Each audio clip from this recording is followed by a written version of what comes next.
Hey everybody, it's Tripl-L, and now it is time to talk Shokugeki no Soma chapter 292.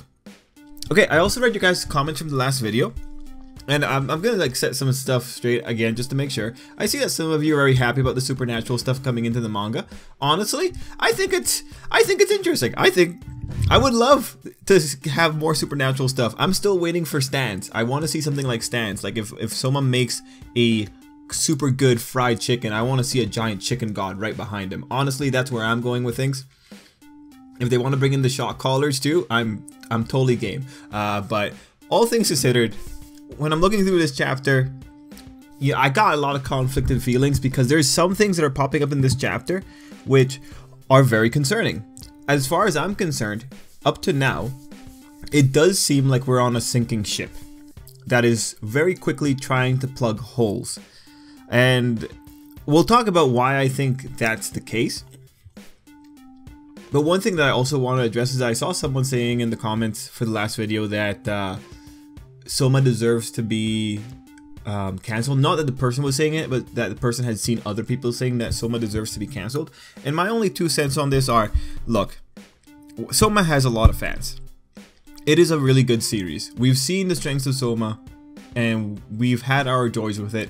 Truthfully, no series deserves to be cancelled unless it's really, really bad in the first 10 chapters. In which case, yeah, probably better to let it go. But when it comes to the long-running series, honestly, like, let's face it, let's just remind ourselves, these authors are putting in incredible hours that are borderline suicidal for some of them. Oda comes to mind. The man's health is so bad, and it's deteriorated with the more that One Piece has gotten successful. I imagine a similar stress befalls the author of Soma and the author of Hero Academia. So in that regard, I really don't think they deserve to be cancelled, especially because anything that's going on here, any weird thing that I think is bad on a technical level is most likely being it's most likely coming out of a place of the author trying to fix things. Most likely the author is stressed. One thing that's been going on with the rankings, or not the rankings, but the table of content placement of Soma for the last couple of weeks has that it's been in the bottom 5 from the contents that I can see. I can only imagine how much stress that might be translating over to the author, right? So it's a bit of a bad situation to be in with Soma because the things that the author is doing here, I don't think are going to work. Well, we'll have to see for the next 3 chapters, but right now, I don't think it's going to be a good thing. So this chapter has things about superhuman, and superhuman attributes are being tied to Megumi and Takumi, which I think is ridiculous. But we'll talk about that at the end because it's a whole other section. But first, we need to talk about what happened at the end of the chapter, and specifically that little bit of a time leap.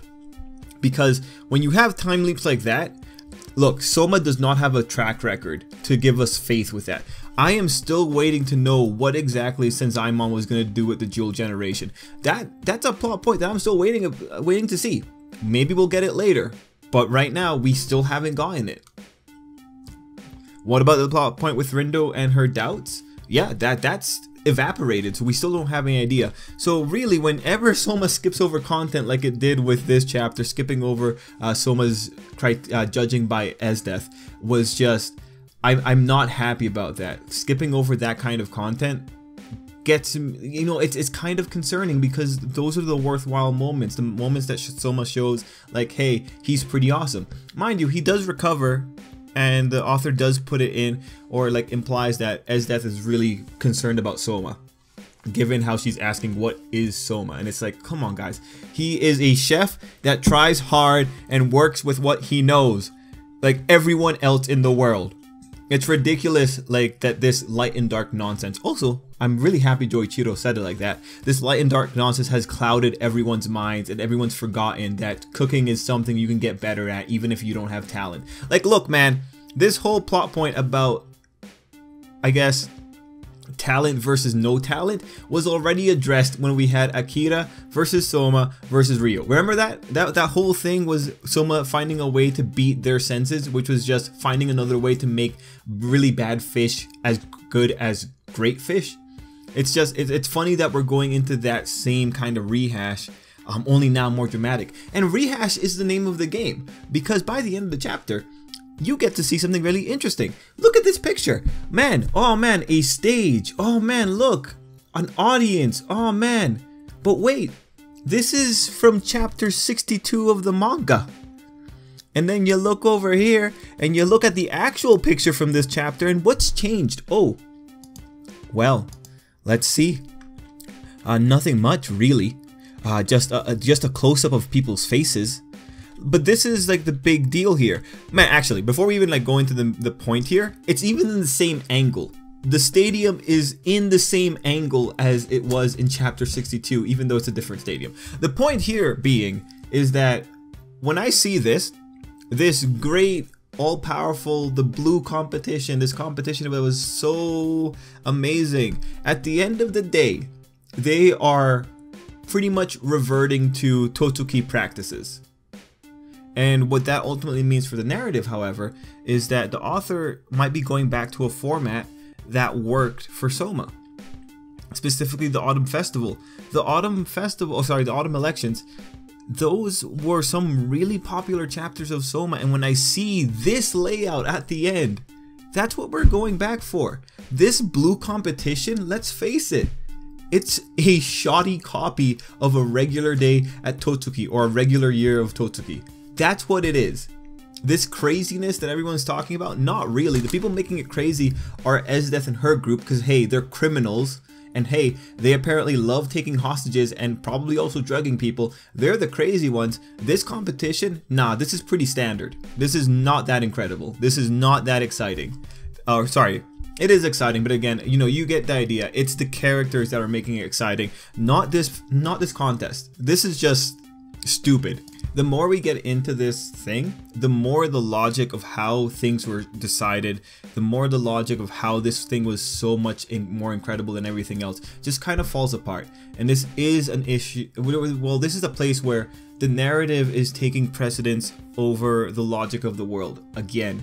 And in this case, the narrative is warping this competition back into a form where it's tested and true. Like the one-on-one, two people cooking off. From what it looks like, this seems to be where we're going right now, because right now it's Soma versus Esdeath. That seems to be where we're going. We're going back to that. Now I just wonder, are we going to have 3 judges or 4 judges or 5 judges? You know, is it going to be going back to Shokugeki rules? Because look, man, if it goes back to Shokugeki rules, I'm not sure if Totsuki has a grounds to sue, because that's pretty much intellectual property. You know, well, I'm joking. Honestly, it's not. I don't think it is. Like a competition format, it shouldn't be.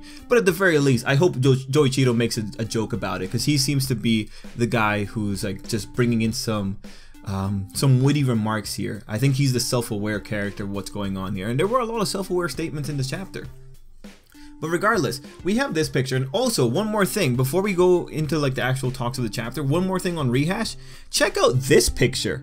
Do you know where this one came from? This one actually came from a few chapters before chapter 62, specifically when Soma and Megumi went off to cook for some kids, right? At that time, it was, I believe, Soma that made this, but we effectively get a rehash of this idea later on with Megumi as they're talking about Megumi's hospitality. And look, man, as far as I'm concerned, Soma was able to make a Gundam out of carrots, alright? This little thing that Megumi did, I get what the author's going for, but I don't see a fundamental difference. Because even if you look at the hospitality thing, you go back to that arc with the kids, or not the arc, the chapter with the kids, and a lot of it was making those kids feel good. It was about making food fun for those kids. I don't know about you, but that sounds like pretty epic hospitality. And that's what we've already known about Megumi.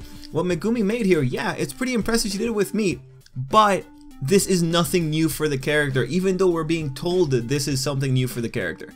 And mind you, I will respect the fact that the girl traveled around the world and she learned ways to accommodate the people.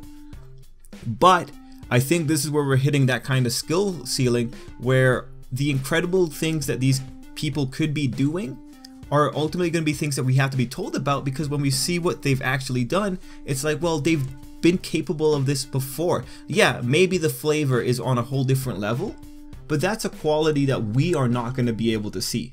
And so it makes it a little bit of a harder sell. It's pretty much we're going into the territory of informed badass versus actually something that as readers we can viscerally experience through some way. Like when it comes to other battle shonen, you can usually tell how strong a character is because you see some direct effect in the world of the manga, right? Like when Luffy goes into Gear 4th, you can expect, okay, that's a significantly bigger hit, and you can tell usually because of the damage. Here, I see this little flower thing and I can't be impressed by this because, as far as I'm concerned, Soma and Megumi both were already at a level that they can carve things. Mind you, again, they do play up that whole thing with hospitality and Megumi, but Megumi's hospitality card, again, I don't think it's superhuman. I think it's been around for a very long time, and the way they chose to express it in this chapter with the art, just it fell short for me. But that's not a bad thing. I think that's more of a limitation of just the cooking manga, and I can definitely accept the things that Senzaemon is saying to me. And so let's move into that superhuman aspect. So of the three who are in the spotlight for superhuman abilities, obviously Tsukasa is the most exaggerated because he's the one who's pretty much on the level of the Noirs because he pulls out an incredible instrument. And so now Tsukasa is legitimately the person who could legitimately kill people here. Why? Because Senzaemon tells us that he went and learned sword play. He took sword lessons. And his sword lessons are so good that now he can use a cheese grater sword. It's like, this boy could legitimately take on the Noirs. If we're talking about edgelord levels, definitely. Tsukasa's just reached it. And that is hilarious. I would love it if there is some kind of spirit that shows up behind Tsukasa whenever he does that, like a spirit of a knight in shining armor. If he could just show up there and then just have Tsukasa stab people. You know, I would love it if the metaphors just turn into full-on shonen fights. That would be amazing. I would love a chapter-long just metaphor of Tsukasa beating people up as a knight with his cheese grater sword. Do you know how incredible that would be? You know in the opening of Soma, how they have like all those people standing on knives and fighting and shit? Yeah, what if we get that? So instead of just showing like the cooking anymore, instead of showing the cooking, just have like the whole fight going in, and that could be the metaphor for cooking. It would just be so fun. That would be so cool. And it'd make that opening seem a lot more reasonable. Good stuff, man. Actually, I got myself really excited talking about that. Anyway, Tsukasa is the most reasonable when it comes to the idea of superpower. Then you have Megumi, which is honestly, I don't think that's a superpower. But when they're talking about, oh yeah, you go around the world collecting all these different ways of cooking, of course you'd come back and you'd have a new perspective on things. And I'm just thinking, well, you know, Rindo also did that. She also even went and found new ways of cooking new ingredients. So I think that's really worthwhile. But hey, wait, she's not in the contest. Maybe she's behind the third gate. I don't know, but we haven't seen her so far.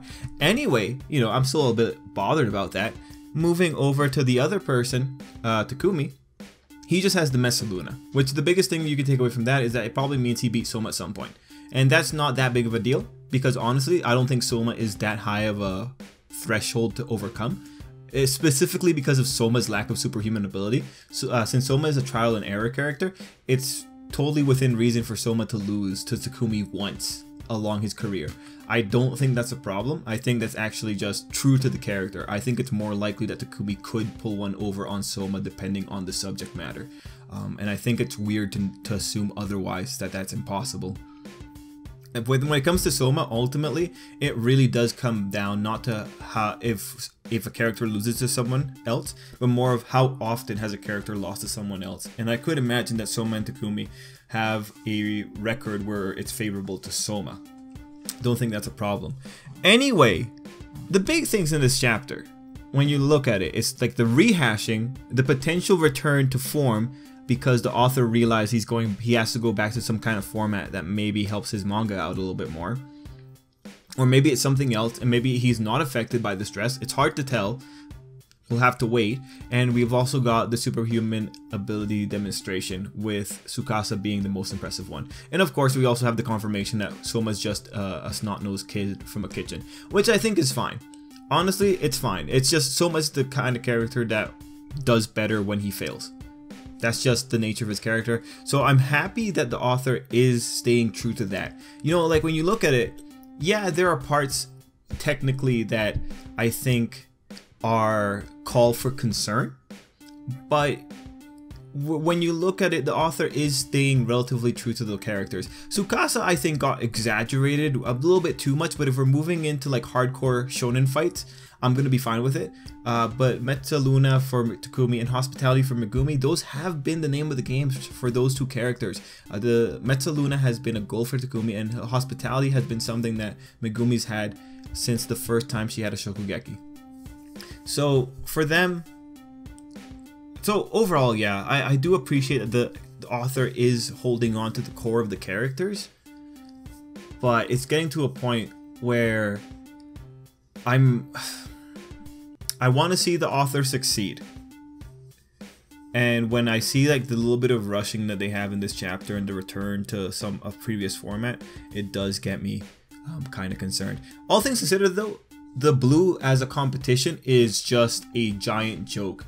Can you imagine if this was vanilla blue and Soma had to just fight off against these regular light side chefs? Oh man, I can't believe I'm calling it light side. Legal chefs? It would be a joke. These people are jokes. The fact that none of them are from Totsuki is also a bigger joke. I thought it was going to be the Totsuki guys who were going to be here ripping up things. What about the people? What about 5 generations before Soma? Where are they, right? I thought those guys were going to be making waves. But clearly these no-names are clearly better than a standard first seed of Totsuki. You know, it's things like that, man. You can't take it seriously. I don't take the blue seriously. The blue is a joke. It's just a tool for the narrative, and it's nothing beyond that. What a fun time, man. What a fun time. Anyway, guys, let me know what you thought down below. Until next time, I hope you have an absolutely great day.